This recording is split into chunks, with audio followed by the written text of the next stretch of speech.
Орон төргийн хэмжигчтэй амны үйл зочны ярилцлага эхэлж байна. Энэ удаагийн зочноор бид Хүний эрхийн үндэсний комиссийн гишүүн, хууль зүйн ухааны доктор Оюун Чимэгтэй уулзаж ярилцж байна. Танд Орон төргийн бидний урилгыг хүлээж авч хүрсэрсэн танд баярлалаа. Баярлалаа танд Орон төргийн. Тэгэхээр Монгол дахь охид эмэгтэйчүүдийн одоо эрхийн асуудал дэлхийн бусад улс орнуудтай харьцуулахад ер нь аль төвшөнд нь явна. Сүүлийн одоо 2-3 жилийн хугацаанд ер нь олон улсын судалгаанаас харах юм бол ер нь яаж анзаарэгдэж байна? Эмэгтэйчүүдийн эрхийн асуудлын зөрчил бол нийтлэг дэлхийн түвшинд зүгээр Төв Азид оршдог илүү одоо Европчсан солилттой улс шүү дээ манайх. За зан заншил хэд давмгаалсан одоо энэ улсууд гэдэг юм жишээлбэл одоо Японы солонгосууд байж гэн тийм ээ, Арабын улсууд байж гэн. Энэ эмэгтэйчүүдийн хажууд бол Монголын эмэгтэйчүүд бол өөрөө их чөлөөтэй. Дотоодын хууль тогтоомжуудад эмэгтэйчүүдийг ямар нэгэн ялгаргүйгээр нийгэм улс төр боловсрол, эдийн засаг, нийгэм соёл шинжлэх бүх салбарт одоо тэгшэрхтэйгээр оролцохыг хуушаад өгсөн шүү дээ. Өнөөдөр одоо бусад улс орны тэр хязгаарлагдмал эрхтэйгээр амьдрдаг эмэгтэйчүүдийн хувьд бол манай эмэгтэйчүүдийн асуудал бол шал өөр одоо тэгш хөндлөн харагддаг л да. Тэгэхээр Монголын эмэгтэйчүүд харьцангуй төвчээртэй, хүлцэнгүй тэгээд гэр бүлийн харилцааныхаа онцлогоос шалтгаалаад тэр бүр зовлонгоо одоо олон нийтэд дэлгээд байдаггүй тий.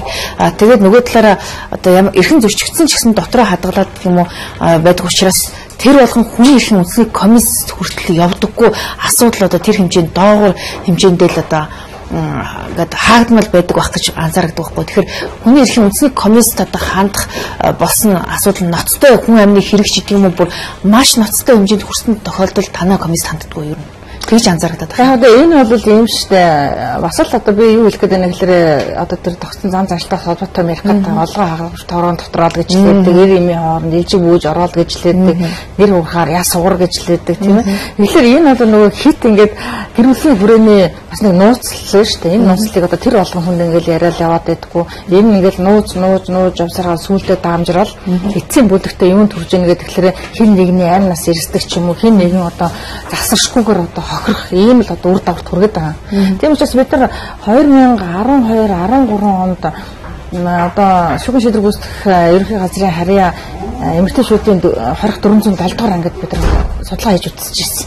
Гэр бүлийн хүчирхийлэлт хит автсан, одоо гэр бүлийн хүчирхийлэлт төвчшгүй хэмжээнд хүргэсэн гэсэн одоо улмаас одоо хамтран амьдрагч болон нөхрийнхөө амнаас их хохирсон ийм эмэгтэйчүүд судалгаар гараад ирсэн. Тэгэхээр энэнийг бид нар нарийн ингээд судлаад үзэхээр за мэдээ зүйл анги бол ойлгомжтой. Эрүүг хуулийн зүйл анги тийм хүнийг одоо бусдыг санаатаагаар алах гэсэн төлөвийн зөвчлөл орж байгаа шүү дээ. Гэтэл тухайн нөхцөл байдал өөрөөх нь гэмт хэргийн шалтгаан нөхцөл нь өөрөө юу байсан бэ гэдгийг өнөөдөр бол манай хууль энэ хүн яагаад энэ гэмт хэрэг үйлдэх болсон шалтгаан нөхцөлийг судлахгүйгээр зөвхөн үйлдэл дээр нь ял өгдгийг нэг жишээл авахгүй юу? Хууль өөрөө тийм ардаг цаан дээр хараа өчсөн хууль шүү дээ. Гэтэл шалтгаан нөхцөл нь өөрөө юу байсан бэ гэхээр гэр бүлийн хүчирхийлэл угаас тухайн хүнийг одоо амьд байх аргагүй тий. Одоо энэ хүчирхийлэл үйлдэлээс өөр аргагүй байдал тулгсан байна гэдэг ийм дүр зураг харагдсан. Өнөөдөр ч гэсэн тийм л байна. Тэгэхээр 2004 онд анх удаа энэ Монголд ч гэр бүлийн хүчирхийллийн тухай хууль батлагдсан шүү дээ. Гэхдээ тэр тусгай хууль нь өөрөө хит ерөнхий тийм ээ нариучлсан биш зохицуултын дутмаг ийм байгаа учраас яалтчгүй одоо эмэгтэйчүүд маань хүний эрхийн комиссд ингэж хандаж энэ гэр бүлийн хүчирхийлэлтэй холбоотой асуудлыг шийдвэрлэх хамжиж тохиолдол байдаг л да. За яг мэдээж хууль анх гарч ирсэн нэлээд олон улсуудын хуулийг бас шинжил судалж үзчихэж энэ хуулийг хийжсэн. Тэгэхээр энэ хууль бол өөрөө 10 жилийн хугацаанд яагаад өөрчлөх гээд байна гэхээр ерөөсө хүндээ өрөхгүй байгаа байхгүй. Харин цаасан дээр тулах юм шиг ерөөсөө өнгөрсөн 10 жилийн хугацаанд Монголд гэр бүлийн хүчирхийлэл энэ хуулийн одоо хүчээр буурлаа гэсэн үр дүн харагдав. Яагаад хүнтэй өрөхгүй байна тийм үү? Хит ерөнхий байна. Үүрэг харилцах систем нь тодорхой биш байна. Байгууллагуудын хоорондын уялдаа холбоогүй байна. Усан сэргийлэх механизм үйлчлэхгүй байна тийм үү? Дээрээс нь хохирч хамгааллын асуудал тодорхой биш байна гэдэг шүү дээ.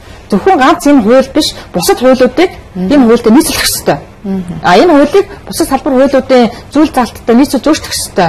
Байгууллагуудын үйл ажиллагаа тодорхой болох ёстой. Тэгж энэ хууль чинь хийж байгаа байхгүй. Тийм учраас энэ шинжилсэн хариуцлага хууль буцаж татсан татаагүй буцаж өгч чинь энэ нь сонирн биш. Хамгийн гол нь эцсийн дүндээ хүндээ хүрсэн хүнээ хамгаалсан энэ асуудлыг талхан зогсоож чиглэгдсэн бүрэн ийм цогц хууль гарахад л гол утга учир санаа байгаа юм. Нөгөө талаараа одоо гэр бүлд хүчирхийлэл үйлдэгдээд одоо ямар нэгэн хэмжээгээр тусламжлуудаа дуудлага өглөө гэхэд цагдаагийн байгууллага нь энэ гэр бүлийн хоорондын асуудал гэдээ бараг очихгүй байх тишээтэй. Эсвэл одоо юу гэдэг нь хөшөөт нь одоо ингээд тэр аимшигт дуу чимээ сонсож байгаа мөртлөө цагдаа дуудаад өгчихгүй. Эсвэл одоо ямар нэгэн хэмжээгээр болиодлох талаас одоо өөрөө ч гэсэн одоо ингээд бичлэн оролцоод хориглох энэ тал дээр ерөөсөө санаачлахгүй байгаа нь монголчуудын сэтгэлгээтэй холбоотой юу? Бусад улс орнд бол одоо жишээлбэл одоо энэ байдалд мэдсээр харсаар ээжж туслаагүй гэсэн тэр хүнд бол бас хариуцлага тооцдог юм анзаарагдаад байгаа шүү дээ. Одоо бол энэ гэр бүлийн хүчирхийллийн тухай хууль чинь нөгөө цагдаа танд хоорондоо зогсч та нар энэ бидний асуудал биш гэдэг чинь өнгөрчлөө шүү дээ. Одоо эрэг хууль гэр бүлийн хүчирхийллийн тухай хуулийг гэр бүлийн хүчирхийлэлд гэмт хэрэг тооцож байгаа. Тийм шүү дээ гэмт хэрэг. Энэ зөвхөн зөрчил биш байхгүй юу? Эртээ тэргүй цаана гэр бүлийн хүчирхийлэл гэдэг одоо энэ 3 үгний чинь цаана хүний аим нас байна, эрүүл мэнд байна, хүүхдийн эрх ашиг байна тийм үү? Ийм учраас энэ заавал гэмт хэрэг тооцох хэрэгтэй гэж үзсэн. Тийм учраас энэ одоо эрэг шинжилсэн найруулгаар хийгдэж байгаа эрэг хуулийн дээр гэр бүлийн хүчирхийллийг гэмт хэрэгтэй дээр тооцож байгаа. Хоёрдугаарт зөв би бас 100% санал нийлэхгүй байна. Одоо энэ хажуу талын хүмүүс нь өгдөг байдаг, үгүй одоо дардаг гэл тээ. Одоо л өөр болцсон шүү дээ.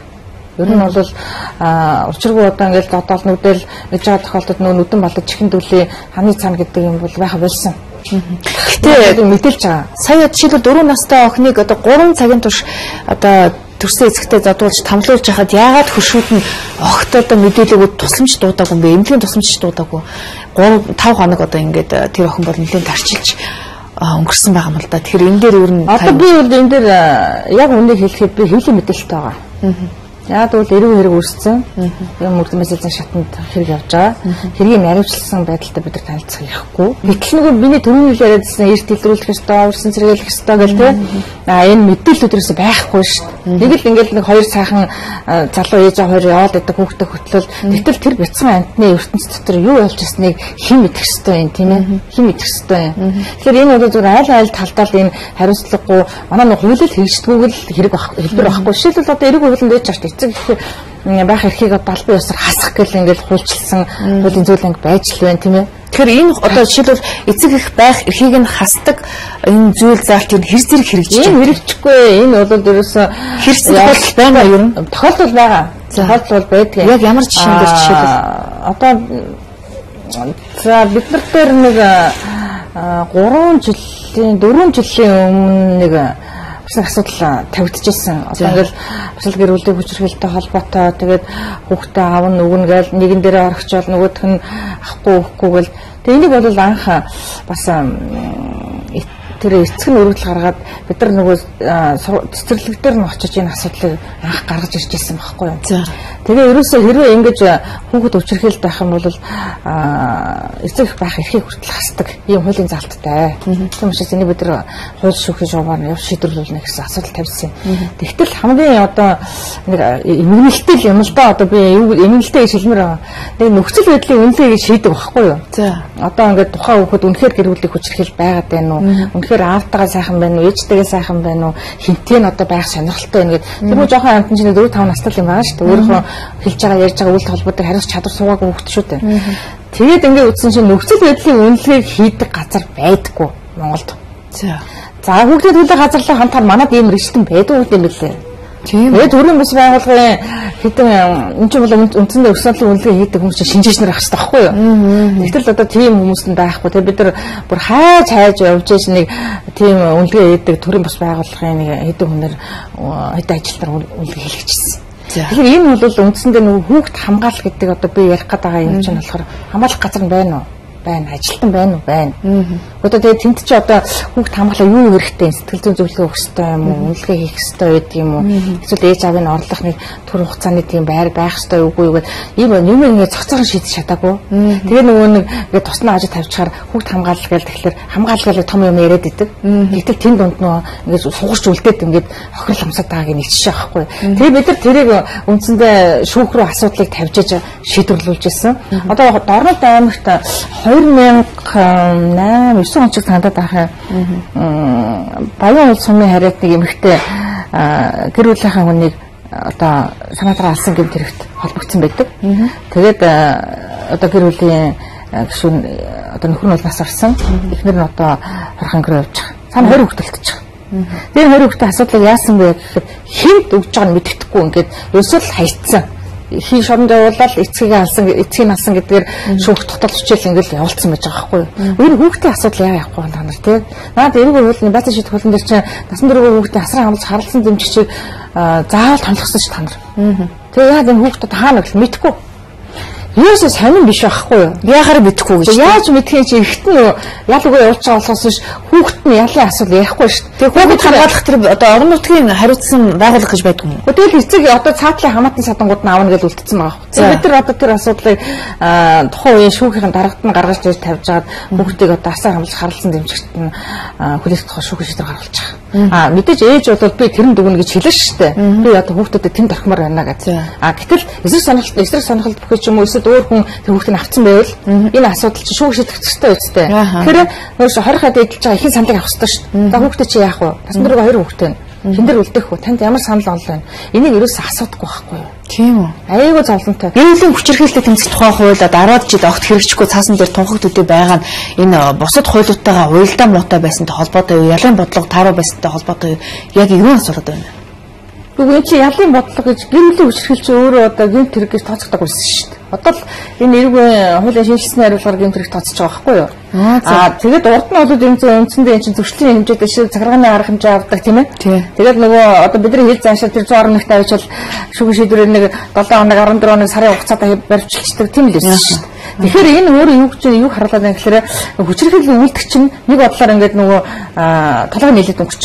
Нөгөө талаар энэ бас би цэвэр одоо хүчирхийлэл үйлдэгч гэж тэр нэлэгдэт байгаа эртний эмэгтэй аль нэгэн хүүсийн хүний гэхээсээ илүү тухайн хогшуулж байгаа хүмүүсээс аяг шалтгаалдаг байхгүй юу? Одоо би миний нөхөр надаас уушлах уугаад байна 50 надад гаргаад өгөөч. Өөртөө ингэчдэг байхгүй. Тэгээ гаргаад өгчин. Буцаад нөгөө хүчирхийлэгч яадаг вэ гэхээр эргээд энэ тавтагдмал шинжмэрт болчдөг байхгүй. Үргэлжилсэн одоо манай хууль хэлгээр бол үргэлжилсэн үйлдэлтэй тий тавтагдаад байдаг. Аюу зовлонтой. Тэгэл одоо эхний удаа 1-2 удаа тэг 3 дахь удаа нөгөө эмхтэй сараа зовж тань чинь би дандаа ингэж очдог тэгээ ингэдэг. Тэгээ нууж эхэлдэг байхгүй. Тэгээ нууж эхэлсний үр дүн юу байдаг гэхээр эсвэл хин нэгний эрүүл мэнд тохирж байна, эсвэл хин нэгэн амь насаа алдаж байна. Эсвэл тэр донд хүүхд тохирч байгаа. Бас сүүлийн үед энэ бага насны хүүхдийг бас бэлгийн хүчирхийлэлд өртгөн нэгслээ гэсэн ийм одоо харамсалтай мэдээ их гарч байна л да. Гэр бүлийн хүчирхийллээс олж бага насны хүүхдээ хүчирхийлэлд өртлөө гэсэн мэдээ энэ бол заавал одоо баталгаажсан байх хэрэгтэй. Одоо юу гэдэг хүчирхийлүүлж тий эрүүл мэндээр хөрсөн, амь насаараа хөрсөн иймтэй би холбож ярих гэдэг юм л да. Монгол Улсын эрүүгийн хуулинд 6 зүйлэн дээр цац ял өгч байгаа. Одоо цац ялгаа болсон юм шүү Монгол Улс чинь. Цацлахгүй шүү дээ. Цац ялаа байж байгаа юм чи. Тэрэн дээр манайх чинь байгаа шүү дээ. 25-аас дээш жил 25. Тий одоо энэ шинэ эрүүгийн хуулиар л одоо тэр 6 төрлийн гэмтрийг чинь цаазг болгож шүү. Тэрээс зүгээр бид нар мораторийг зарласан байгаа байхгүй юу? Моратори гэдэг нь өөрөө юу гэхээр шүүх эрүүгийн хуулийн тэр тодорхой зүйлийн гэмтрийг үйлдсэн этгээд цаазын ял оногдуулна. За ерөнхийдөө хуулийнхаа дагуу тэр хүнд өшөөд үзүүлнэ, уушлал үзүүлнэ тийм үү? Тэгэхээр энэ гүйцэтгэхгүй, цааз гүйцэтгэхгүй гэсэн үг байхгүй юу? Тэрнээс биш шүүх бол цаазын ялыг бол ялын тогтоолтой өгнө. Өгч байгаа. Энэ 6 төрлийн гэмт хэргийн нэг төрлийн одоо цаазаар авахлах цаазын ялтай гэмт хэрэг нь бол бага насны хүүхдийг, насан туршийн хүүхдийг хүчит гэмт хэрэг гэдэг байхгүй юу? Одоо 126 3 гэж ярьдаг. Эрүүг хуулийн тусгай ингэ 126 3. Тэгээ ингээд сүүлийн нэг 10 жилээр энэ цаазаар авах ялыг ямар зүйл ангуудад юу хэрэгэлсэн гэсний судалгаа хийж үзсэн. Би бол судлаач хүний хувьд бас тэрийг үзлээлдээ сонирхож. Тэгсэн чинь ерөөсөө 126 гэдэг одоо миний саяны хэлсэн энэ зүйл ангид нэг ч хүн цааз өгөхгүй. Юу гэсэн үг гэдэг ч одоо. Ерөөс нэг ч хүн цааз өгөөгүй. Ерөөсөө цааз өгсөн гэлэг шуушлаад байсан гэсэн үг. Үгүй ерөөсөө шүүх өгөөгүй байхгүй юу? Яагаад шүүх оногдуулаагүй гэсэн үг байхгүй юу? Дандаа одоо хүн амийг хүнийг одоо санаатаагаар алах эсвэл хүнийг хүндрэлэх хүчин зүйл хүндрэлэх нөхцөл байдлын улмаас бусдын амнасыг санаатаагаар одоо охироосон ийм гэмт хэрэгүүдэд цаазын ялыг шүүх оногдуулсан мэт юм лээ. Тэгэхээр тэгвэл одоо насан туршаагүй одоо шиг 3-та 4-та ч юм уу 5-та 6-та хүртэх хүчиндээгүй юу гэвэл тэр шиг бодлоо байхгүй шүү дээ. Тийм үстэй. Хүчинд ч л байгаа байхгүй юу? Тэр гэмт хэрэг нь цагдаагийн байгууллага шалгадал өчнөө хүн одоо энэ хоригдол цагдагдал байж л биш шүү дээ. Тэгэхээр өөрөө ялч өөрөө их сонирш ял бол гацаг багч чинь таахгүй юу? Тэр шүүгчлээс болоод байна уу? Та юу гэж харж байна? Би бол тухайн үед мэдээж хуулийг хэрэглэн шүү дээ чи өөрөө. Хуулийн дээр байна уу? Байна. Цаазаар авах ял байна уу? Байна. Гэтэл одоо хэрэг гарсан уу? Гарсан байна. Тэгэхээр энэ бол цэвэр Монгол Улсын нэрийн өмнөөс тогтоод уншиж байгаа шүүгчтэй холбоотой. Прокурортой холбоотой. Гэтэл бид нар одоо 21 аймагт ингээд цагдаа орох төвийн шалгалтууд тэгж чаж төдөөс орох хамгийн шалгалтууч бид нар зөндөө хийж байгаа. За. Одоо байнга хийж байгаа. Гэтэл тэр дотор одоо ингээд зүйл ангийн асуух 120 3 гэж зогсож байгаа хүмүүс байдаг байхгүй юу? Ямар ял авсан? 20 жил. 28 жил. Эсвэл 15 жил ч гэж байгаа шиг тийм ээ. Юу би хэлэхэд байна гэхээр тухайн гэмт хэрэгт ногдуулж байгаа ял нь өөрөө гарцаагүй байхаас гадна яг тэр хүнийг одоо тэр төрлийн бусад одоо тийм үйл гарахаас урьдчилан сэргийлэх энэ одоо ажил бол маш өндөр түвшинд явах хэрэгтэй. Их таслан зогсоох хэрэгтэй. Их дэлгэрүүлэх хэрэгтэй. Яг бол хүчирхийллийн гэмт хэрэг бол нэг удаа хийгдэд гарчихдаггүй байхгүй. Энэ даннаа тавтагдчихдаг. Тийм учраас энэ өөрөө бас онцлогтой гэмт хэрэг гэдэг учраас энэс бидний түрүүний битүүрийн яриад байсан нөгөө таслан зогсоох хэрэгтэй, урьдчилан сэргийлэх хэрэгтэй тийм ээ. Орчийг хамгаалах хэрэгтэй гэсэн энэ одоо цогц зарах хэмжээ одоо энэ батлагдаж байгаа гэр бүлийн хуулийнх нь зорилт болж орж байгаагаараа одоо энэ төрлийн гэмт хэрэгээс энэ төрлийн зөрчлөөс урьдчилан сэргийлэхэд хэрэгжүүлж чадхал юм бол энэ нэлээд бас их чамаа хөл болж байгаа. Таны ярьснаас одоо чи бага насны хүүхдийг хүчинтсэн гэмт хэрэгтэн бол шууд цаазан ял авах хэрэгтэй байтал шүүгч прокурорын төвшөнд очиод энэ бол нэг 10-аад жил болоод хоёрчдох нь энэ шүүгч прокурорын одоо шатанд магадгүй авилгал гэдэг юм уу танил тал гэдэг юм уу ямар нэгэн эрх ашигын асуудал үүсэж бодохгүй байна. За яг тэгвэл хэрэг болгоо адилгүй байдаг. Хүний гарын хурааны хэд давтагддаг шүү дээ. Яг тэрнтэй адилхан хэрэг болго өөр гэсэн онцлог байдаг байхгүй юу? Тэгэхээр энэ онцлог хэрэг дотор мэдээж хавслаж сударж байгаа нотлох баримт өөрөө яаж сударж байгаагаас прокурор шүүгч хоёр дотоод итгэлээрээ тухайн гэмт хэрэг дээр ялгнагдуулдаг. Тэгэхээр одоо эсвэл бүр ингээд хавтгаараа болоо 100 орж байгаагийн гурийн бүх хэрэг дээр нь цааз өгөөд өгөх ёстой өгөөгүй байх гэх юм бол би хуульч биш байхгүй юу? Би хуульч биш. Би түрүүний яриад байсан тэр сонгол цангас гэж яриад байна шүү дээ. Сонгол ял гэсэн үг. Тэр сонгол ялын аль нь одоо энд орчод батад энэ хавцар цуулцсан нотлох баримтаас харахад энэ тохирох вэ гэдгийг шүгшиж байгаа. Тэрээс би тэр шүүгч айлглаа аваад нэг одоо юу гэдэг танил тал би бол түүнтэй санал нийлэхгүй. Ийм илэрхий юм дээр одоо тэгээ сууж яадаг шүүгч байхчгүй. Прокурорч байхгүй гэж би бодож байгаа. Та прокуророор олон жил ажилласан учраас магадгүй өөрийнхөө ажиллаж исэн салбарынхаа хүмүүсийг өмгөөлөд байна уу? Одоо юу гэж өмгөөлөх вэ? Энд чинь манайх ч их тодорхой хэмжээтэй шүү дээ. Яг тэгвэл прокурорын байгууллагын тухай хууль байна тийм ээ. Прокурор бол ялангуяа хэрэг бүрдэл мөрдөн байцаалтын шатанд хяналт тавих хэлтсийн прокурорууд бол 90 байцаалтын шат хуулийг л удирдлага болгож байгаа шүү дээ. Тэгэхээр хуулийн дээр нь бичиж өгсөн юмыг одоо бид нар яах юм? Системд ажиллаж байгаа прокурорууд бол би бол одоо жишээлбэл тэр нь тим аваа тэр нь тэгээд одоо энэ ингэ явцсан байлээ гэж би сонсоогүй. Сонсоогүй. Үндсэн зарчим нь бол яг үнэл их юм байгаа юм шиг. Та сонсоогүй гэж уучлаарай. Яагаад тэгэхээр сүүлийн үед энэ авилгалын судалгаануудаас харахад дандаа шүүх, прокурор, хуулийн байгууллагууд авилгалд хамгийн их өртсөн байгууллагын дээгүүр эхний гуравт байнга явдаг байсан. Тэгэхээр энэ эсвэл тийм хаагдмал нууц байдлаар явдаг юм уу эсвэл юутай холбоотой? Би энэ бол судалгаатай холбоотой гэж үзсэн шүү дээ. Яа судалгаа гэдэг бол шүү дээ. Одоо шил ингээд дорж одоо битэр ингээд авилгал авсан байна гэж гарч байгаа юм гинт хэрэг үстэй. Гинт хэрэг. Тэгэхээр судалгаа бол тэр гаргаж байгаа судалгаа бол хүний хандлаган дээр суурилсан судалгаа байхгүй юу? Хүмүүсээс авч шүү дээ. За та аль байгууллагыг авилгалыг хийгдсэн гэж бодож байгаа юм уу? Хүн бодно шүү дээ. За шүүх ирээд идэм бэл шүүх гэвч чинь тий. Прокурор ирээд идэм бэл за прокурор гэвч. За газар бол бүр найгаа өгсөн газрыг өччих. Энэ хүний бодол хандлаган дээр суурилсан судалгаа байхгүй. Яг одоо тий за прокурорын байгууллага 365 прокурор гэж бодъё. 365-аас чинь 35 хүн авилгал авсан байх шүү. Одоо яа шийдвүрээ явж шүүл энэ бодтой. Би тэр хэлээд байгаа байхгүй юу? Тэрнээс судалгаанууд бол гардаг шүү дээ. Судалгаа болоод одоо газар гэж гарч ийн шүүх прокурор одоо юу гэдэг цагдаа магдаа гэдэг ингээд гарч ирээд шүү. Тэгэхээр энэ бол ерөөсөө үндсэндээ л одоо чих хандлагын судалгаа байхгүй юу? Та хэлэхдээ иргэд бол яг зүгээр өөрсдөө таамгаар хариулт өгдснөөс болоод одоо энэ хуулийнхан бол одоо авилгалд өртсөн гэдэг ийм нэр зүгээд ингэж та хэлэх гээд байгаа шүү дээ. Тэгэхээр зүгээр бас нэг иргэдийн эргэлзээд байгаа нэг асуудал бол эрх мэдэлтэй юм уу хөрөнгө мөнгөтэй улс төрчдийн хувьд бол тэдний том хэрэгүүд цагаан захнуудын хэрэг ялангуяа одоо шүүхээс ямар ч ялгүйгээр уснаас хуурай гарчдаг тохиолдол маш их байдаг байхгүй. Энэ нь шүүх прокурорынхныг хардахад хүргээд байгаа байхгүй.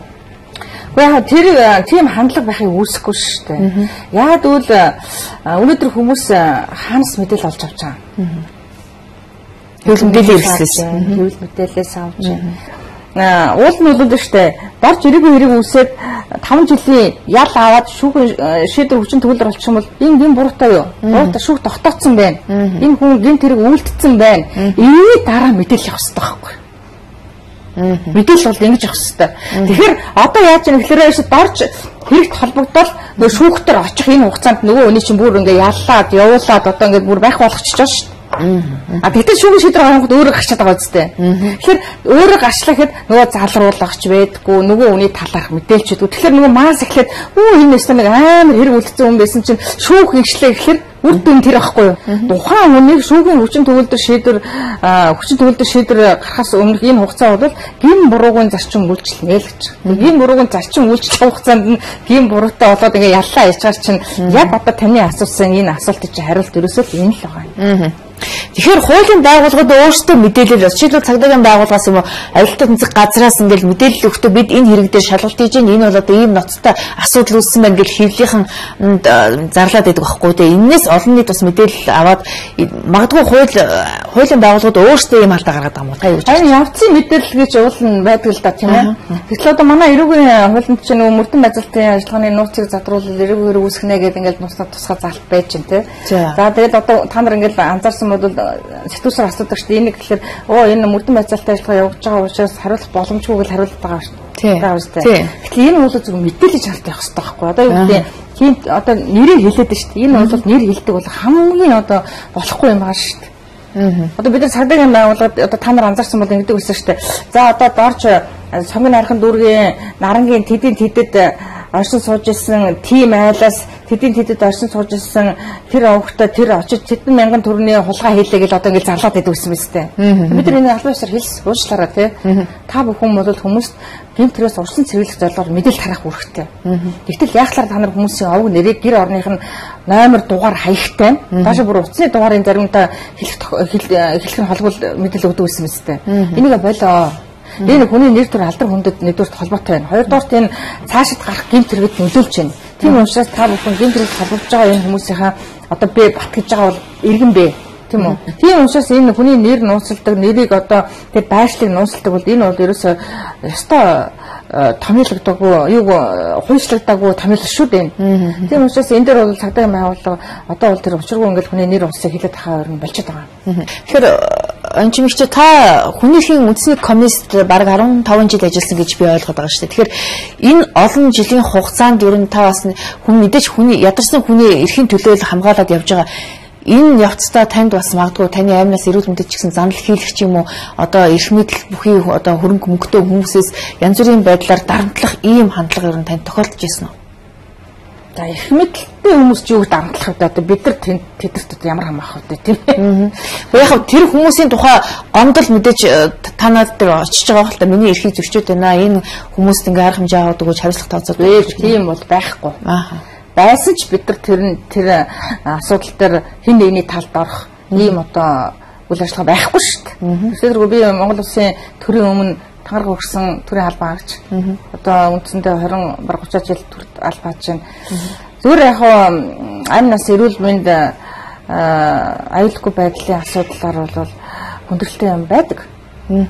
Одоо мэдээж бид нар чинь эсвэл би бол эмэгтэй хүн гэл тэгэхэд одоо Монгол үйл ажиллагаа явуулж байгаа 21 аймгийн бүх одоо цагдаа хорих байрууд өстой өөрөө камер үлдэлгүүл шалгаж ялаа шүү дээ. Одоо бараг хэдэн ч удаа шалгацсан тий. Тэгэхэд бол мэдээж халтах амь нас ч явах дээ зүгээр цохих ч юм уу эсвэл нэг эрүүл мэндийн аюул учруулах утас тийм үйлдэлүүд гарч л байсан.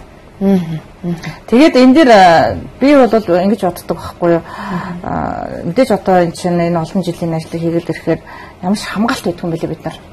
Тийм үү. Одоо нөхцөл байдлын хувьд одоо ингээл хөдөө бид нар нэг явахдаа 100 км явахгүй шүү дээ чинь. 3-4 мянган км яваад ирж байгаа юм чинь ингээл 14-15 хоногоор явж гин хилийн аймагуудаар явж гин хөдөө бүх аймагуудаар явж гин. Тэгэхээр би надлын цулаа гаргаж утсан чинь би Монголын нутаг дэвсрийг 3 удаа бүтэн тойрсон юм бэлээ энэ 15 жилийн хугацаанд. Тийм үү. Тэгээд ингээд бодохоор амнистийн даатгал алах тийм ээ. За аваар усалд орлоо гэхэд нөгөө төрийн албаны тухай хуулийн дагуу 60%-ийнхаа тэтгэлэг одоо юу гэдэг өвчний одоо идэх тийм одоо хөнгөлөлт тусламж байдгүй мэлээ. Энэ бол гашуун үнэн шүү. Тийм үү. Би 2005. Тэгээ та юунд нь дуурлаад байдгийг ажлын. Ийм ч их гоё. Заримдаа та хаширахгүй юу? Ер нь би одоо ингээд ямар ч баталгаагүй одоо амнаас эрүүл мэндэд юм занл хийсэн ийм хэцүү орчинд ажиллах хэрэг байна уу? Ийм стресстэй байдал 50 орой очиод 50 унтыг гэсэн ч гэсэн танд бас ингээд өдөр одоо таны ажилтай холбоотой янз бүрийн хэцүү мэдээлэл сонсцсон тэр чин танд ингээд бодогдоод бас амарч чадахгүй байх уу? Ганцхан би ингээд байгаа юм биш ш. Хүний эрхийн төлөө тэмцэж байгаа бүх хүмүүсийн байдаг асуудал байхгүй. Тэгж тэмцэж байгаа. Тэрээс зүгээр нэг сайхан бүх хангамжаа эдэлчил одоо нэг сайхан өрөөд одоо яг битүүрийн сууж байгаа шиг ийм өрөөнд хүн ажил хийхгүй ш. Хүний эрхийн төлөө ажил гэдэг бол тэмцлийн ажил гэдэг. Дандаа тэмцэж явдаг. Одоо нэг өдөр чи ингээд сайхан 50 энийгээ сууж явах үе нь ховор штэ. Тэгэхээр одоо бас мэдээж энэ ажлыг хийхин тулд зориг гэх нь хайшаа тий тэмүүлэл байх ёстой. Ястаа нөгөө өөрийнхөө бүхэл юмыг бид нар бол хайж энэ ажлыг одоо хийж байгаа. Гэрвэл одоо тэгэл эрүүл мэнд нэр төр одоо хэцүү шттэ. Одоо мэдээж одоо бид нар ямар нөгөө доллар евро биш тий хүн болгон таалагдахгүй ш. Нэгнийх нь ихийг хамгаалахад нөгөөх нь дөрөв нь хүргэн нэгнийх нь их зөрчигдсөн байна гэдэг нөгөөд нь арга хэмжээ аавна. Хүн болгон л бид нар зүгээр нэрээ тийш би хүний ихийг зөрчсөн гэж сууж байгаа хүн байдгүй л байхгүй юу. Тэгэхээр энэ бол эрсдэл дунд явдаг ажил. Эрсдэл дунд явдаг ажил. Би 2005 онд хөдөө ажиллаар явж байгаад нэлээд том машины аварт орж исэн. Эсвэл одоо тухайд юу байсан тэгээд одоо нөгөө тэр эмчилгээ үйлчлэгээ энэ төргээл тэгэхээр одоо эсвэл бид нар дөнгөж байгуулагдсан байгууллага байгаад гэсэн юм уу одоо тэр нөгөө засгийн газар тэр нөгөө төрийн албаны тухай хууль муулийн тэр 60-70% төр чинь хэрэгж төлөх юм билүү? Тийм үү. Тэгээ ерөөсөө тэрийг бол би хүслээ гаргаад өгчлээсэн шийдвэрлэх боломжгүй л гэдэм билээ. Тэгэл одоо болтгол юм байлгүй.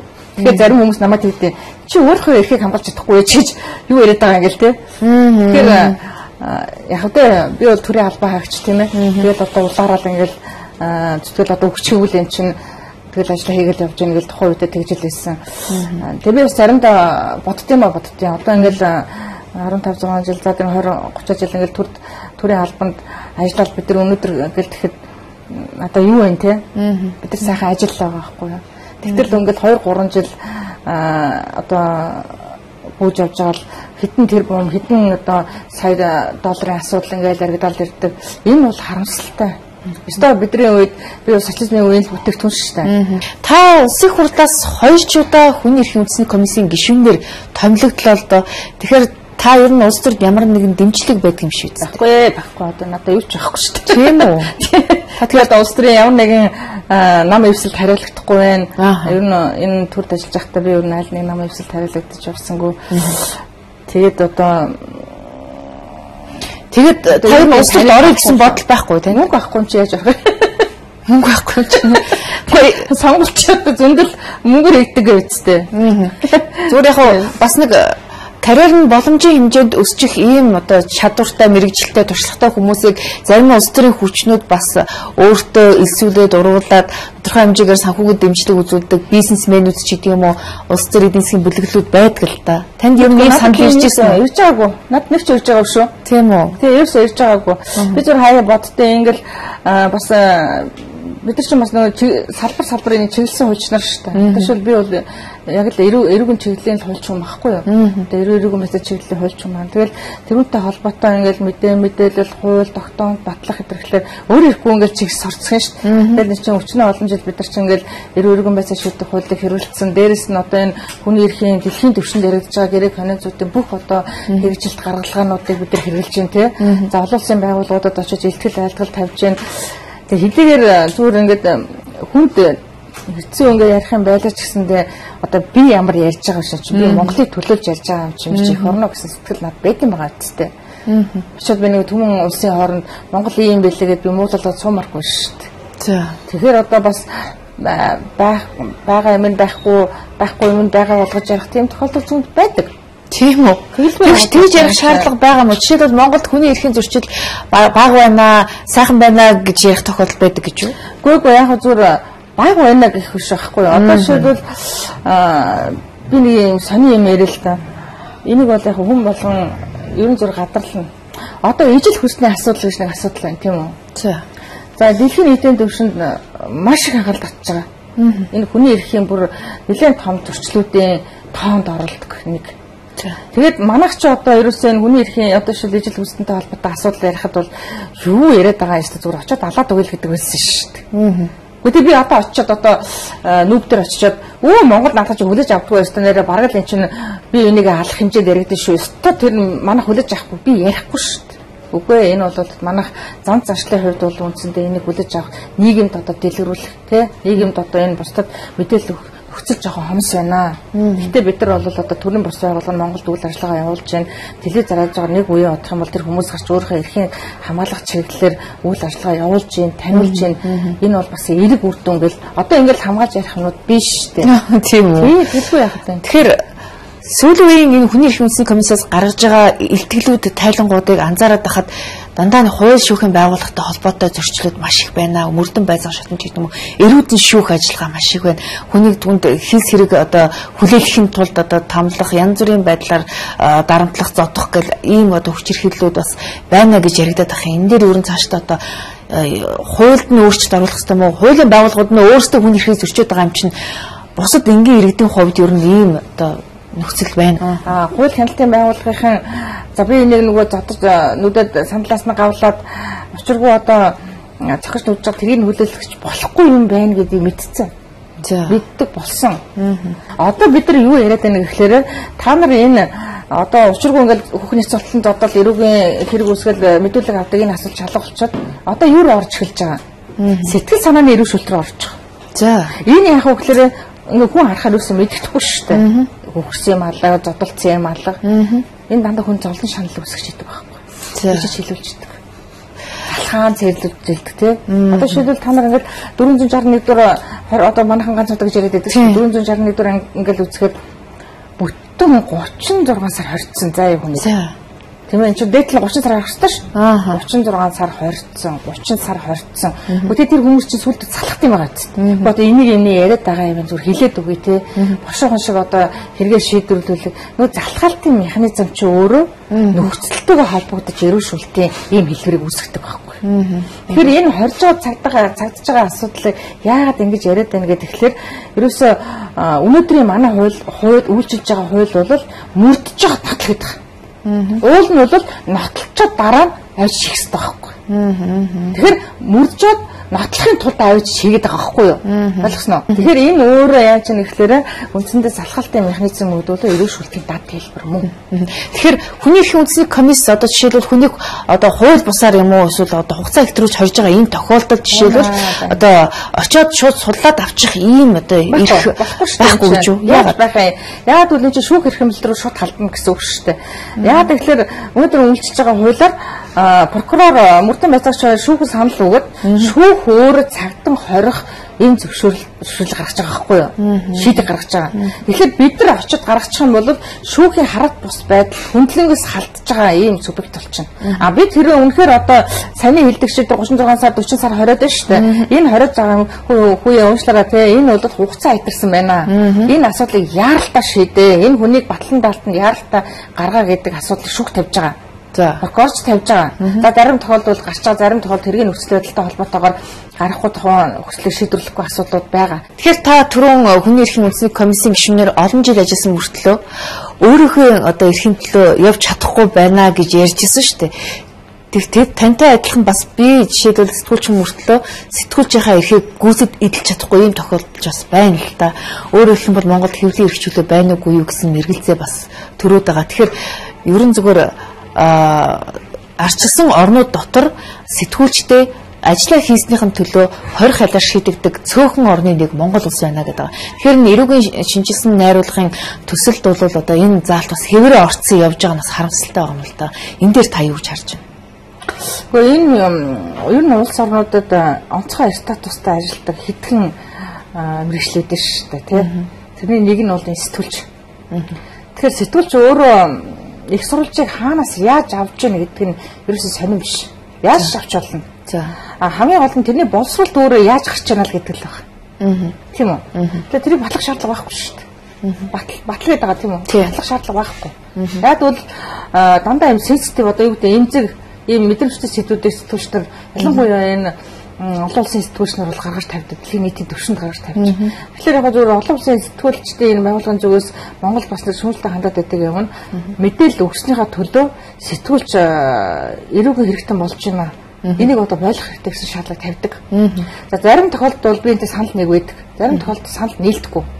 Яад чи нийлэхгүй байна вэ гэдэг. Тэгэхээр хэдийгээр их сурвалжийг батлах шаардлагагүй гэж байгаа гэсэндээ энэний цаана бүхэл бүтэн хувь хүн болон хүний хувь заяаны асуудал энэ дээр шаардлагач байдаг байхгүй. Нөгөө юу гэдэг вүлээ үгээр алжиж болдог амьдлуулч болдог гэж нэг үг өгдөг шүү дээ. Хүн чинь сэтгэлийн лантын юм чинь. Тийм учраас ерөөсөө сэтгүүлч өөрхийн чадах энэ дэр маш нөлөөтэй байхгүй юу? Яа тэгэхээр би энэ хүний тухай бичих гэж байна. Одоо хүний тухай ч юм уу тийм ээ. Энэ асуудлыг бичих гэж байна. Энэ яг үнэн үү? Үнэн байвал аль талаас нь гаргаж ирэх үү? Энд ч одоо жинхэнэ одоо чадахтай холбоотой асуудал мөн бидтэй. Мэдээлэл үнэн бодтой байна уу? Тэнцвэртэй байна уу? Аль нэг талаас нь буруу мэдээлэл одоо хин нэгнийхээ үр шимцэн авах гээд гаргаж ийн үгүй юу? Энийг л ялгаж чаддаг юм байх хэрэгтэй байхгүй юу?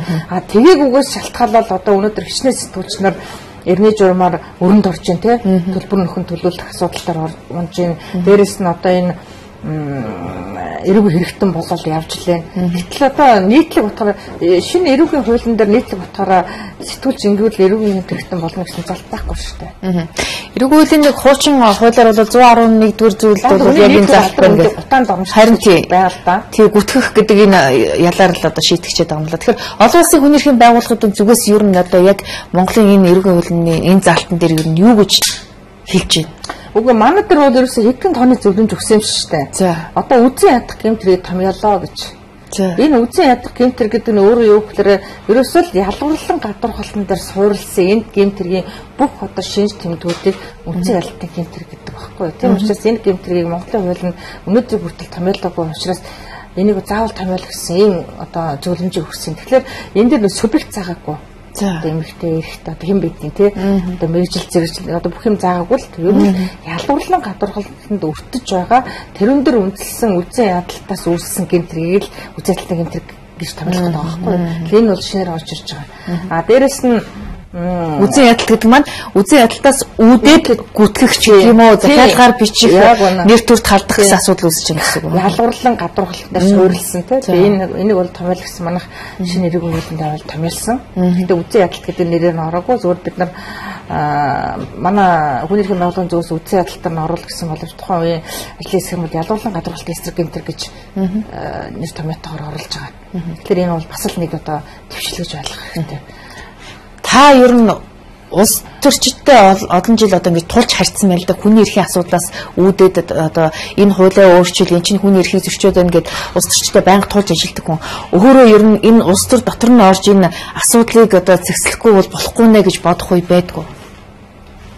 За нэг зээж боддгоо маа зүгээр. Яагаад гарч байгаа хууль нэг юм байгаас бас нэг мэрэгжлийн төвшний хүмүүс энэ хуулинд нь оролцоосоо судлаач нарын багийг илүү түлхүү ажиллуулаасаа тийм ээ. Бодит ийм баримт жишээн дээр тулгуурсан чанартай хууль гаргасаа л гэж утгаас одоо би одоо тэнд очиод ганцаараа хууль гаргаад хэрэгжүүлэлгүй гэдэг авах ш. Бас л багийн л ажил шүү дээ. Багийн тоглолттой өгч байгаа юм чинь. Тэгэхээр нөгөө ганцаар очих ашиглаад одоо яах вэ? Уг нь тань шиг одоо энэ хууль зүйн ухаанаар одоо мэрэгчсэн эрдэмтэд бол жинхэнэ одоо энэ хууль тогтоох байгууллагад байх юм бол ядаж л нэг соорхоогүй одоо хэрэгжих магадaltaй хууль болон батлагдах юм байна л да. Тэгэхээр сүүлийн их хурлаас батлагдж байгаа хуулиуд дээр ер нь та юу гэж анзаарагдаж байна? Ер нь мэрэгжлийн бус ийм хандлагатай хуулиуд нэлээд гараад байгаа гэж хуульч шүүмжлээд байгаа юм л да. Яг хууль гэдэг бол өөрөө хатуу хэллэгтэй байхгүй юу? Тэр хэллэгийг яаж бас ашиглаж болно. Тэгэхээр тийм гаргалаа гарц одоо тийм жижиг өөнтэйг л гаргаж болохгүй л ах хэвээр. Хууль бол виса шууд байх зохицуулт нь тодорхой. Тэгэхэд тулд би яах гэдэг нь гэхэл бүх хүн профессионал биш шүү дээ. Бүх хүн одоо жишээл их хурлын 76 бол бүгдээрээс салбарын хуулийг мэддэг үйл тэр шиг бодлоо байхгүй. Үнэхээр одоо мэрэгжлийн төвшин дутсан ч юм уу эсвэл бас судлаач нарын баг дутуу оролцуулаагүй бас хийсэн хууль байна уу да гэж харах юм надад байдаг шүү. Байдаг. Одоо сая жишээлбэл ингэж юм л та бид нар Улаанбаатар хотод үйл ажиллагаа явуулж байгаа ломбардуудыг шалгалаа. За. Нөгөө энэ чинь сони энэ чинь хүний эрхтэй ямар холбоотой гэж. Хүний өмчлөх хэрэгтэй холбоотой асуудал гэж шалгасан юм. За. Яг бол хүн өөрийнхөө өмчөнд байгаа зүйлийг л тэнд очиж гэрээгээ тохиролцоол өөрт хэрэгтэй мөнгө аваад эн чинь хэрэглэл буцаагаал авахгүй тэнд хайж ш. Гэтэл хүний өмчлөх хэрэгтэй холбоотой ийм одоо нандин харилцааг зохицуулж байгаа хууль эрх зүйн орчин үйл ажиллагааны дүрм журам хяналт тавих байгууллага юу ч авахгүй. Тийм. Бүр юу ч авахгүй.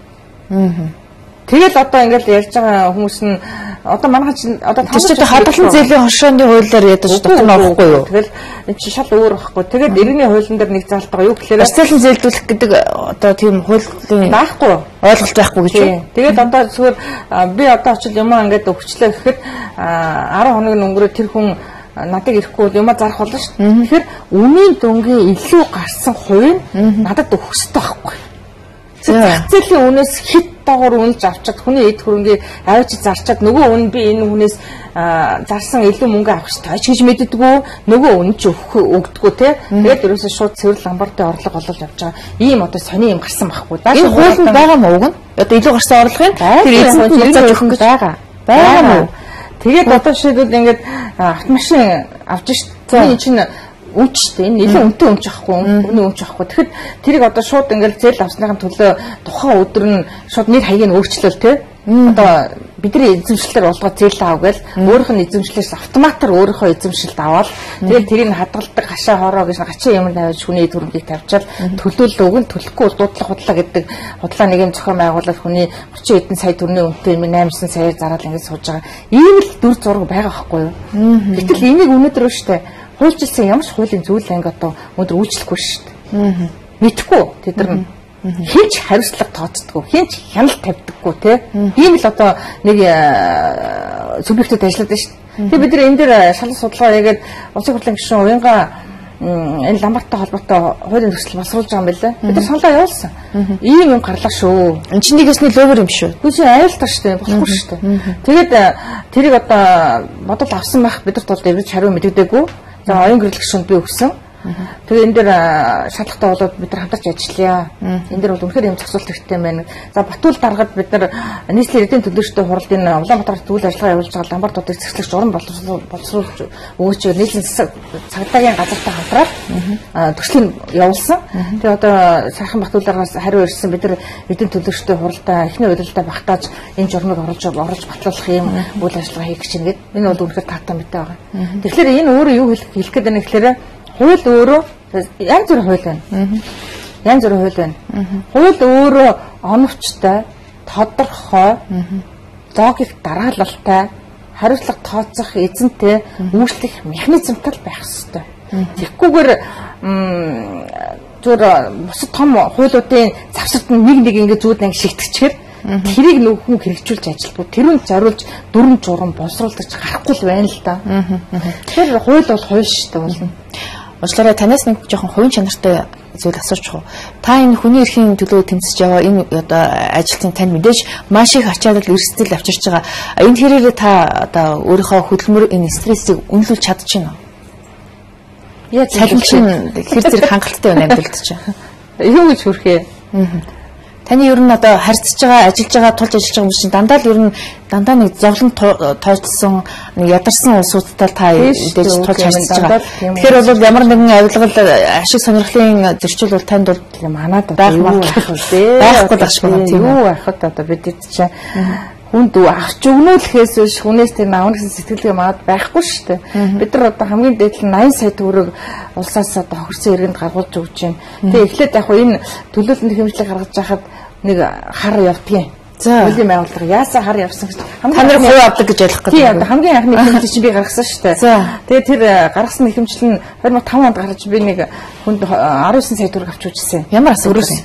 Нэг захны эрдэнэ мөчрийн иргэдэр төлөөд хэмжил гаргаад тэгээд нэг 2-3 нэхэмжил дарааж гарсан чинь эднийхээ ерөөсө хувийн авд юм байлээ. Тэгээд ингээд нэхэмжил гаргаад идэв юм байлээ төөрхий зайлуул хүний л одоо хар юм дөө тий. Тэгээ энэ бол угаасаа анханасаа бид нар энэ нэхэмжлийг гаргахтаа шүүхийн шийдвэр гарлаа. Шүүхийн шийдвэр гүйцэтгэлийн албан дээр тухайн хүний нэр дээр өөрөөр нь данс нийлгүүлээд тэгээд тэр дансны дугаарыг албан бичгээр шүүхийн шийдвэр гүйцэтгэх албанд албан бичгээр хөрвүүлээд гүйцэтгэл хийгдэнгүүт автоматар одоо тэр хүний дансанд бидний ямар нэгэн оролцоогүйгээр хийгддэг.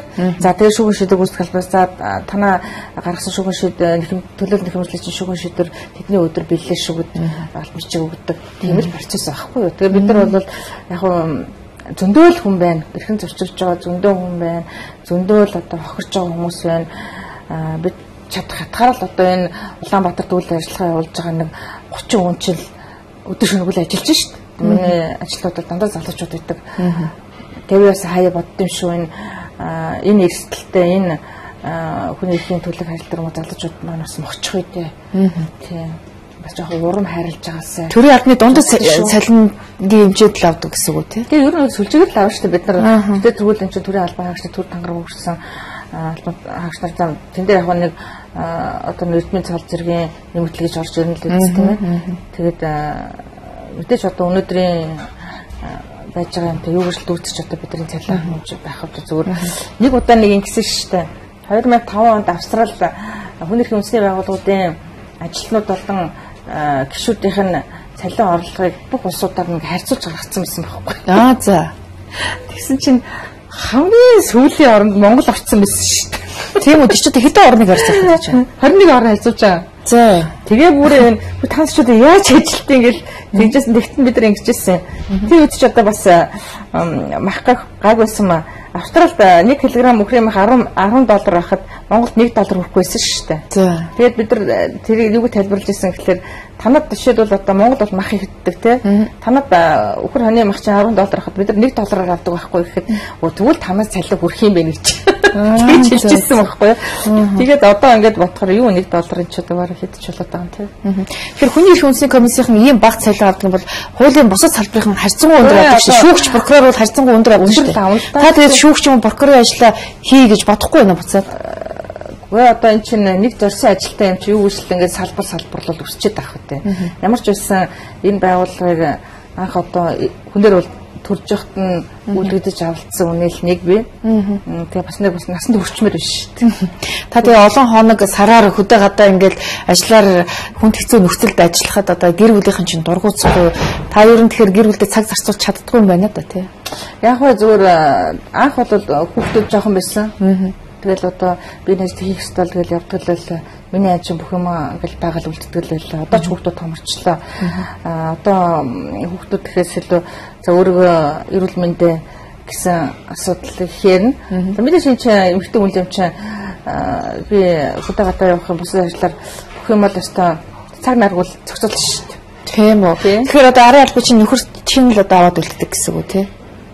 Хөдөө гадаа явах туу. Тийм. Тэгэхээр дургуутсахгүй юу одоо ер нь ямар төвтэй бэ? Наад ажиллаа болооч арай өөр айтах ажил айтахын дургуутсах. Та жишээлбэл одоо хуульч хүн жишээлбэл нэг одоо хоног нөхөрч бас хуульч авах. За. Гэхдээ та хоёр ер нь хувийн бизнестэй юу эсвэл одоо ийм бага цалинтай ажилд ингэж өөрийгөө зовоож ажиллах хэрэг байна уу гэж хэлэх. Манай гэр бүлийн хүмүүс ямар төрлийн бизнес? За ерөнхийдөө нэг аялал жуулчлал худалдааны талын бизнестэй. Тэгэхээр таны энэ ажлыг бол ойлгож дэмждэг үе юм байна тийм. Дэмжлэхгүй яах вэ чинь. Дэмжээгүй бол тэгэл аль хэдийн л одоо зорилгоос шантраал ухраал өөр юм бол одоо савчаал хүсчил болчихно шүү дээ. Тэгэхээр мэдээж ер нь альва ажил хөдөлмөр хийхэд ялангуяа гэр бүлийн хүмүүс бие биенийг ойлгодог. Тэгээд дээрэс нь нөхцөлийг хангаж өгөх хэрэгтэй. Тэгэхгүйгээр ямар нэгэн байдлаар одоо дарамттай ч юм уу тийм үл зөвшөөрсөн эсвэл үл хүндэтгсэн энэ ажил бол ялангуяа эмэгтэй хүнд бол хэцүү шүү дээ. Хэцүү. Ер нь би ингээл харж байхад зөндөл олон хүмүүстэй харьцаж байхад аюу илт мэдрэгддэг шүү. Мэдрэгдэн тэгэл альва нэг юм чинь хөдөө гадаа бид чинь нэг хоногор явахгүй шүү дээ. 4 5 хоногор явчихна. Гадаа дотоод руу ингээл бас л 7 8 зарим тохиолдолд бүр сар мараар ингээл явна. Тэгээд явж байгаа ажил нь ямар очиод нэг очиагүй хүн концерт үзээ суугаадахгүй шүү бид нар чинь. Тий. Амнаа хүнд нөхцөл рүү очино. Уурхаа, хороо, цагдаа тэгэл стал нэрээ зүгээр эмэгтэй хүн болгоны оролцтгуулд ажлыг хийдэг дээ бид нар. Ер нь бол та харьцангуй их иршүүд зан чанартай юм шиг анзаардаг байхгүй. Яг тэгэхээр таныг би ярьсан дураад одоо стилист дуудчихгүй гэсэн чинь та хэрэггүй би угаасаа өсчөнд ордгоо гэж хэлэх шиг болсон л тоо. Тэгээд тэрнээс чи би их гайхсан байхгүй их иршүүд юм болов зүгээр ажлын онцлог юм уу юутай холбоотой вэ? Та эсвэл угаасаа төрөлхийн юм иршүүд санагдав юм. Би ч нөгөө олон эрэгтэй хүүхдүүдтэй байхгүй. Тийм өөрөө зөвсөөлөж сурцсан. Чи эмэгтэй хүүхдүүд дандаа эрэгтэй шийдээ 4-5 эрэгтэй хүн шүү дээ манад. Тэр болгон чинь бүх юм л би эмэгтэй хүний зөвсөөлж шүү дээ. Тэгэхээр ерөөсөө одоо юу гэдэг би сайн мэдгүй л да энэ одоо хүмүүс тэгдэггүй яадгүй би одоо тэгэх ёстой надад тэгээд ингээд тийж ерөөс хөдөж авчихдаггүй. Ер нь бол тэгж чаддгүй л дээ. Одоо манай хоёр том л одоо баг нь бол дараа жил төгснө. Ерөнхийдөө бас бүгд одоо хэлтэй устай. Өөрснөө 20-3 хэлтэй. Яг л өөрөөсөө юм хийгээл болцоочлаа.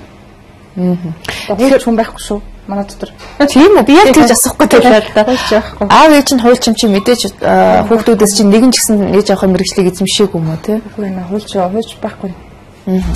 Яагаад гэсэн бол хэцүү ажил гэдэг нь багасаа мэдэрч үзсэн гэсэн үг. Хэцүү энэ чинь жишээ нь прокурор бол бас хэцүү ажил шүү дээ. Прокурорын байгууллага бол эмэгтэй хүнийг айгүй хатуужуулдаг байгууллага шүү дээ. Чи эмэгтэй хүн маань хэрэг газар зоохгүй одоо энэ залууг явуулна гэсэн юм байхгүй шүү дээ. Тийм үү. Одоо өндөр уулан дээр 10-20 градусын хүүтэнд бид нар цогцооч хэрэж явж байсан одоо надад зөндөөлөйсэн. Тийм үү. Задланд орчоод ухаалтаа унжсэн үе зөндөөлөйсэн. Үгүй тэгж л хүн хөлж болж шүү дээ. Дахад хулч нартаа загнуулчлээсэн, уйлчлээсэн. Дараа нь амжилт гаргачаад инээж барилж хүрсэн үе зөндөөлөйсэн. Тэгж хүн чинь энэ хулч гэдэг юм чинь бие зүрхэндээ мэдэрдэг болохоос ш зүгээр нэг төгс хулжуулчлаа гэдэг одоо ингээд цэжэд хэлдэг яг шилтэй. Тэгэхээр та баг эр хүнч хаширмаар энэ хүнд хэцүү мэрэгчлийг сонгосон юутай холбоотой вэ? Ээж аавтай нь хулж байсан уу эсвэл та хин нэгний зөвлөгөөгөөр энэ мэрэгчлийг сонгож авсан уу? Тэгээ миний өвөө Цахуу аймгийн Чанар үлцэн сумын хайрад одоо Яруу сумын хайрад Бүрэн Хотор гэж хүн байсан. Тэгээд манай өвөө 39 оны дан тэгэл 45 хүртэл шүүхэд зарлага хийжсэн мэдэн байсан мэддэг байхгүй юу. Тэгээ намайг хараад үсгэд тэгээ хууч болно гэсэн. Би хууч болохгүй болмооргүй байна гэсэн. Энэ мэрэгжил чамайг насан турш чинь чи энэ мэрэгчлэр хол олж иднэ чи хууч болох хэрэгтэй гэж. Тэгээ би хууч болчихлоо. Миний ээж аав өдр бол өөр мэрэгчлийн хүмүүс л дээ дандаа манай бол малын эмч хүн байсан. Манай ээж бол юм яриулагч хүн байсан. Тэгэл ийм мэрэгчлийг сонгосон шүү дээ. Одоо тэгээд тэрс ч бас одоо бараг энэ ч одоо хэдэн жил болоод 30 жил болж байгаа юм тий. Мэдээж ингээл ядрах цөхрөх бас нэг чим байна шүү дээ энэ чинь. Одоо түрүүний нэг асуугаад шүү дээ.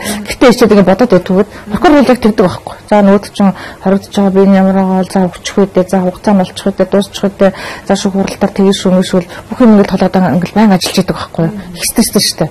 Аюу стресстэй. Тэгэл ингэ заримдаа тэгэл асуун л да. Асуул байх тэгэл гооны хэрэг дээр ингэсэн чинь бас ингэж бодогдоод тэгэл хаяа нэг ганц хэрэг сухуулахаар л ийж яасан ч хэцүү юм дээ. Миний охин одоо тэгээд заавал одоо ингэж ажиллах шаардлага байгаа юм уу гэж хэлчихдэг. Би нэг чи өөрөө сонгосон юм чинь ажиллахгүй яах вэ тэгэл тэгдэг.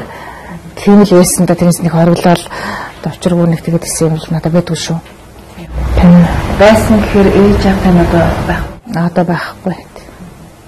Ер нь ээж аваагаа бас хамгийн их баярлуулсан юм байгаа юм. Та юу ч хариулж янзсан гэсэн.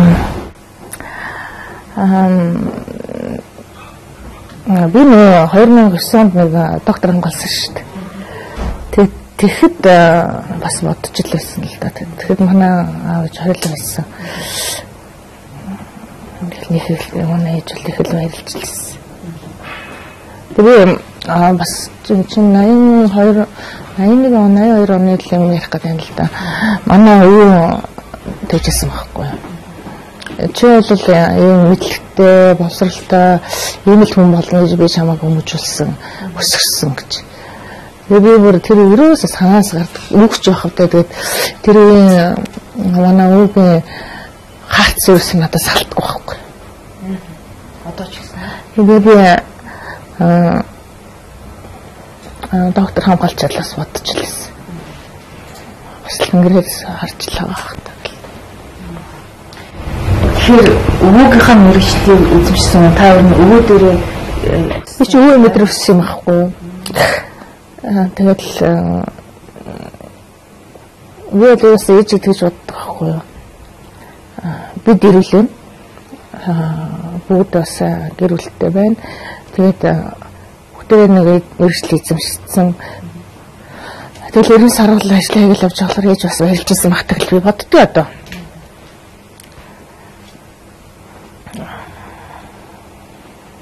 Одоо ч гэсэн ингэ сардаг л үү. Одоо буддын философитой холбоотой асуудлуудыг үзэж судлах юм бид нар шүдэгтэй явахдаа зүгээр нэг уул ус шоронгонд үзэл яваад тахгүй шүү дээ. Хүмүүсийн амьдралын дунд л явж байгаа юм чинь бас яри хөрөө сонсон хүчүүлээ. Тэр харж байхад бол үйл өөр байж шүү. Байна. Мэдээж тэр хүний асуудыг бид нар ойлгож байна, зөвшөөрч байна, туслах чинь, тусласан асуудал дээр тэр хүн баярлалаа гэж хэлэхэд дараагийн ажлын каф тэрүүгээр л гарч ирж шүү дээ. Тэгж бид нар ирч хүч авч. Ер нь би ч хэлдэг манайхан бүгд тэгж л ажилладаг байхгүй юу. Яг мэдээж уул цашаад орж ирээл ойрол зогчоод тэмүүс зөндөл хараад өрөөл хэлээл те тент чинь тэгсэнгүй ингэсэнгүй. Тэгэл дараа нь тэр хүн хэдэн өдрийн дараа баярлалаа гэж харахад бид нар адилхан баярлал үлддэг байхгүй юу. Манай одоо шүү дээ үйл ажиллагаа тийм биш шүү дээ. 5 жилийн ял өгч байгаа хүн 3 жил 2 жилийн ялын санал өгсөн прокурорт ямар ч хүн баярлалаа гэж хэлдэггүй л байхгүй. Тийм үү. Тийм шүү дээ. Яагаад? Годод хийхгүй надыг би авахгүй бүр авахгүй байсан нэг авахгүй л явуулчлаа гэсэн сэтгэлгээ биш шүү дээ. Гэтэл 5 жилдээ бид нар 3 жилийн санал өгөх тэр хүн болох хэрэгтэй үү гэдэг нь бол тэр одоо тийм ерөөсө баярлалаа гэж хэлдэг хүн байдгүй шүү дээ.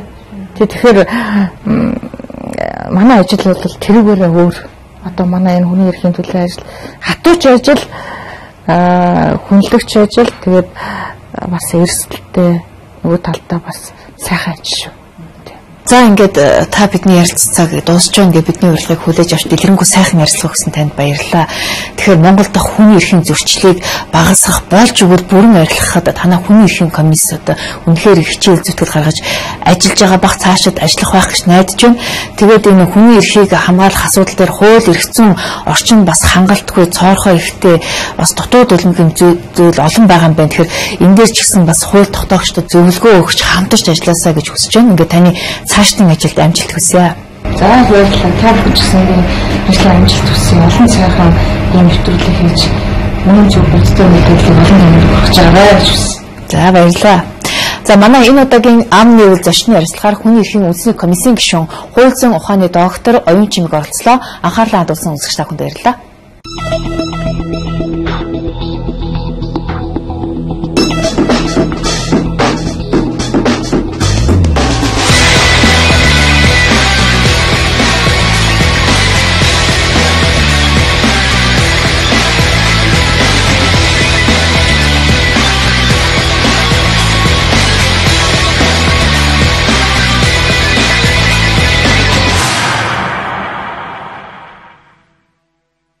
Samsung Galaxy S5 аваад ухаалаг утас үнэгүй аваарай. Unitel. Ice Mongolia 2015 олон улсын барилгын эцэглэн 2015 оны 3 дугаар сарын 27-28-ны өдрүүдэд Дүнжин гаруй худалдааны төв болох гэж байна. Уг эцэглэн гадаад дотоодын байгууллагууд, нийтийн болон амны орон сууц, барилгын материал, шинэ дэвшилтэй техник технологи, оног төхөөрөмж зэргийг багтаасан өнөө жилийн барилгын салбарын хамгийн том үзэглэн байх болно. Үзэглэнгийн үеэр оролцож байгаа шинэ орон сууц болон барилгын материалуудад бодит хямдрал урамшуулал зарлагдана. Ice Mongolia 2015. Слава гэж юу вэ? Таны бие организмыг хичээлээр тэтгэгч хүнд үдэс 50-150 г амин дэм 2200 ккал ишлэх шаардлагатай. Гэвч бодит байдалтай нийт хэрэглэгч 95% нөхөө амин дэмийг авахыг хүсч тэдний ердөө 43% нь түүнийг нөхдөг. Харин Слава брендийн үнэн хэрэглэгч байснаар та энэхүү хэрэгцээгээ 90-с дээш хангаж авна. Эрүүл зүй хоолтын нууц Слава. Алтан хан амин өргөсөн өвөг дэдэстэй хорон асрал энэрлэн дэвсэн алг үрiji явтай хорон амьдрал жаргалан дэдэсэн амраг хантай хорон алдооногон тэнцүүлсэн анд нөхөдтэй их орон Монгол улсын соёлын тэргүүний ажилтан дуучин гаваа сүрэнгийн эрдэн тунгалагийн их орон чиний төлөө VIP зэнгүн 2015 оны 3 дугаар сарын 18-ны өдөр 19 цагаас Баянгол ресторанд ганцхан удаа Цэнгүүнд Монгол улсын хөдөлмөрийн баатар гавьяа Тэмэрчин Цагаанбаатар Монгол улсын урлагийн гавьяа зүтгэртэн хөгжмийн зохиолч Цэцэрлэг Монгол улсын гавьяа жүжигчин Отон Нацаг дор жинэр хэмжээ чагналтай болор цомын эзэн Яруу найрагч Ичин хорлоо Монголын зохиолчдын эвлэн хорооны шагналтай болор цомын эзэн Яруу найрагч Монх Цэцэг жүжигчин Эрдэнэ Баяр Монгол улсын соёлын төрөвний ажилтан Чулуунбаатар Монгол улсын соёлын төрөвний ажилтан Төрмандах Улсын филармоны Баян монголчууд оролцсон Монгол улсад зэвсэгдүүлсэн үүсэн байгуулагдсан 94 жилийн хойш Монгол цэрэгийн өдөрт зориулав. Та iPhone 6-тай болмоор байна. Тэгвэл тун та лавшаа хоногоо худалдаж аваад дотор нь байгаа кодыг 13 тэгтэг 13 дугаарлуу илгээнэ. Бид 14 оны тутам хамгийн өндөр оноо цуглуулсан хэрэглэгчдийг iPhone 6-гийн эсдээр тодруулна. Бидэнд хангалттай их iPhone 6 байгаа. Та оноогоо яаж шинэх вэ гэж юу? Ингээд тэнцэн. Лавшаа идэх iPhone очицгоё. Мост продакшн Түлжвайн.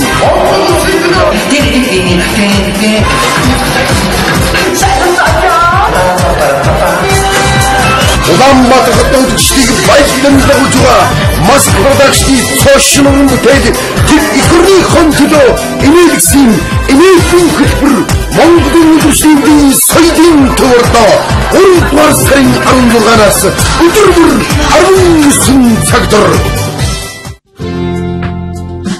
онцгой найрлага мөхийн Мистер Мускул крем цэвэрлэгч нь гүн бохирдлыг зураас үүсгэхгүй хялбар цэвэрлэнэ. Гүн бохирдлыг цэвэрлэгч Мистер Мускул.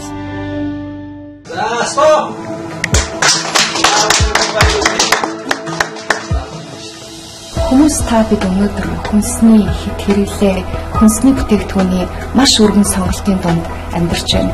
Энэ өргөн сонголт дундаас зөөрийн бид шинэтэй, ашигтай, шин хичээлтэй бүтээгдэхүүнийг сонгох хувь хүний эрүүл мэндийн боловсролтой шууд хамааралтай асуудал болсон байна. Ингээд та бүхэн генийн өөрчлөлтгүй байгалийн цэвэр гаралтай, цэвэр хүнс Слава Куцбудаг өргөнөөр хэрэглэхийг зөвлөж байна. Эрүүл амьдралын энгийн нууц Слава Куцбудаг. Дидиш ТV компани хэрэглэгчдэд илүү ойртол шинэ салбараа 5 гутлаас хойш баригдах инфляцийн зөвлөлийг шинэ салбарт багцтай хөрөмжийг 10% хөнгөлөлтөд үнээр авах боломжийг 3 сарыг дуустал олгож байна. Оймор цомыг ярилдэг хиймэр Дидиш ТV компани. Зөвхөн хүний бие шингэж цайтай шинж чанараараа цэцгэнээс илүү. Учир нь цэцгийн сүүний тос учраас илүү тослог ихтэй байдаг. Харин зөөх хийхдээ сүүний цэцгийг хөрөнгөн гарган авдаг учраас илүү өтгөн, илүү зөөлөн амттай байдаг. Тиймээс зөөхийг гэрийн нөхцөлд хоол хүнсэнд хэрэглэхэд нэн тохиромжтой. Миний Монголын зөөхийн сүүний цэцгийг хөрөнгөж хийсэн хүнсний нэмэлт дагуулаагүй хүний бие төгс шингэдэг байгалийн амьд органик бүтээгдэхүүн юм аа. Эх орны минь олон ишлэлтэй миний Монголын зөөхий. Та iPhone 6-тай болмоор байна.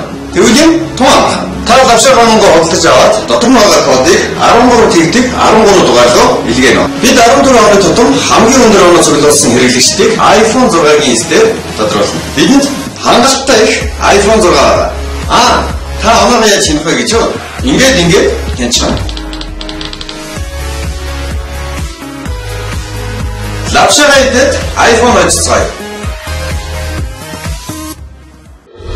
Аль бүтсүүдэд урдчлага төлөвлөгөөгөөр зөвхөн Unitel-с